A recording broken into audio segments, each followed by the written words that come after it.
आप देख रहे हैं खबरदार 24.com। ताज़ा खबरों से जुड़ने के लिए हमारे चैनल को लाइक करें, सब्सक्राइब करें। आज की इस चुनावी सभा में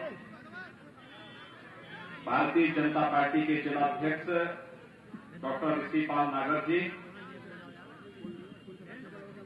पूर्व सांसद श्री कंवर सिंह तंवर जी, जिला प्रभारी डॉक्टर विकास अग्रवाल जी, नौगांवा सादात से भारतीय जनता पार्टी के लोकप्रिय प्रत्याशी श्री देवेंद्र नागपाल जी, जिला पंचायत अध्यक्ष श्री ललित तंवर जी, हमारे लोकप्रिय विधान परिषद के सदस्य डॉक्टर हरि सिंह ढिल्लों जी, ब्लॉक प्रमुख श्री सरदार गुरेंद्र सिंह जी, पूरन सिंह सैनी जी, राकेश वर्मा जी, भारतीय जनता पार्टी के सभी पदाधिकारीगण और उपस्थित भाइयों बहनों, आज मैं आप सबके बीच में भारतीय जनता पार्टी के प्रत्याशी के समर्थन में आपसे समर्थन और सहयोग प्राप्त करने के लिए आया हूं। भाइयों बहनों, 2022 उत्तर प्रदेश विधानसभा का ये चुनाव आज देश और दुनिया की निगाहों में है। एक और 2012 से 17 के बीच उत्तर प्रदेश में व्याप्त अराजकता, गुंडागिर्दी, दंगे, बेटियों की सुरक्षा खतरे में, कर्फ्यू के कारण पूरे प्रदेश के अंदर जिस प्रकार की अराजकता की स्थिति थी और अराजकता के कारण व्यापारियों का पलायन एक आम बात जिस प्रदेश में थी, आज 17 से 22 के बीच में इन 5 वर्षों के दौरान प्रदेश वही, तंत्र वही, शासन बदलने से कितना परिवर्तन होता है। क्या उत्तर प्रदेश में कर्फ्यू नहीं लगता, बल्कि यहां पर शानदार कावड़ यात्राएं निकलती हैं। ये वही प्रदेश है जहां बेटियों की सुरक्षा खतरे में थी, बेटियां स्कूल नहीं जा पाती थी। आज वही बेटियां अपने घर में रहकर के अपने माता पिता के संरक्षण में स्कूल जाती हैं। आज उनकी सुरक्षा के लिए किसी प्रकार का कोई खतरा नहीं है।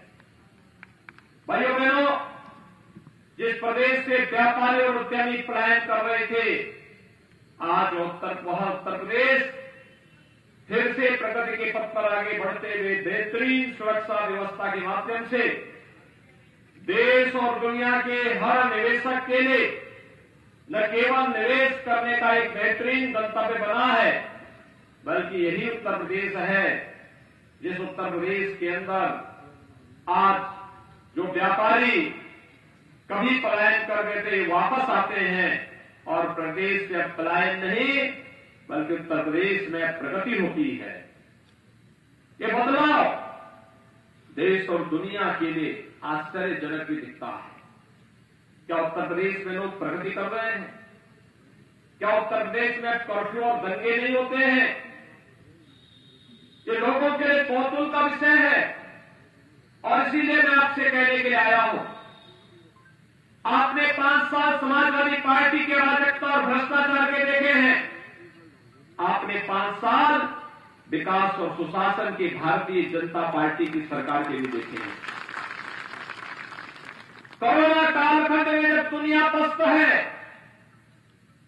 दुनिया की बड़ी बड़ी ताकतें कोरोना महामारी के सामने पस्त हो चुकी हैं, तब उत्तर प्रदेश के अंदर हम लोग विधानसभा चुनाव का सामना कर रहे हैं। तीसरी लहर आकर के चली भी गई, किसी को पता नहीं। 27 करोड़ से अधिक लोगों को वैक्सीन की डोज दे चुके हैं। फ्री में टेस्ट, फ्री में उपचार, फ्री में वैक्सीन, सबको वैक्सीन। जो लोग वैक्सीन के खिलाफ दुष्प्रचार कर रहे थे, आज उनको मुंहतोड़ जवाब देने की आवश्यकता है। कितने लोगों ने वैक्सीन लिया है? यहां पर सभी लोग वैक्सीन ले चुके हैं। यानी 100% वैक्सीनेशन होना। जो लोग वैक्सीन के खिलाफ दुष्प्रचार करते थे, यह की मोदी वैक्सीन है, ये भाजपा का वैक्सीन है। भाइयों बहनों, उनको जवाब देने की आवश्यकता है। किसी भाजपा और मोदी वैक्सीन ने हमारी जान को बचाया है। और डबल इंजन की सरकार है तो महामारी के दौरान डबल डोज राशन की भी गरीबों को उपलब्ध की जा रही है। कहां जाता था पहले ये पैसा? ये राशन का पैसा, ये सड़कों का पैसा, ये कॉलेजेस का पैसा, आईटीआई का पैसा, ये विकास का पैसा। 43 लाख से अधिक गरीबों को एक एक मकान दिया गया, जबकि सपा की सरकार में गरीबों को मकान नहीं दिए गए। 2 करोड़ 61 लाख गरीबों को एक एक शौचालय उपलब्ध कराया गया, जबकि इससे पहले किसी गरीब को कोई शौचालय नहीं मिल पाते थे। 1 करोड़ वृद्धजन, विधवा महिला और दिव्यांगजनों को 12,000 रुपये सालाना पेंशन की सुविधा उपलब्ध करवाई गई, जबकि इससे पहले सुविधा नहीं उपलब्ध हो पाती थी।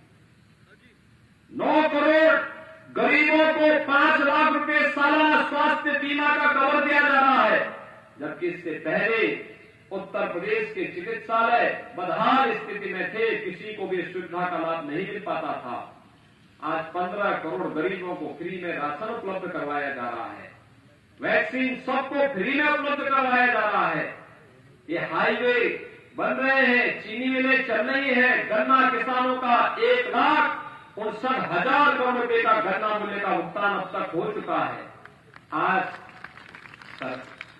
सरकार बदली है, प्रदेश वही, तंत्र वही। कहां से भाजपा के डबल इंजन की सरकार पैसा ला रही है? नियत साफ है, सोच ईमानदार है, काम दमदार है, और दमदार कार्य का परिणाम हर एक व्यक्ति के चेहरे पर खुशहाली के रूप में आ रहा है। पहले ही पैसा इत्र वाले मित्र के घर में चला जाता था, और इसीलिए तो भाइयों बहनों, हम लोगों ने एक हाथ में विकास का पहिया लिया है। हर घर तक विकास पहुंचाएंगे, हर घर तक खुशहाली लाएंगे, और दूसरी तरफ पेशेवर माफिया और अपराधियों के लिए बुलडोजर लेकर के सरकार हमेशा खड़ी रहती है।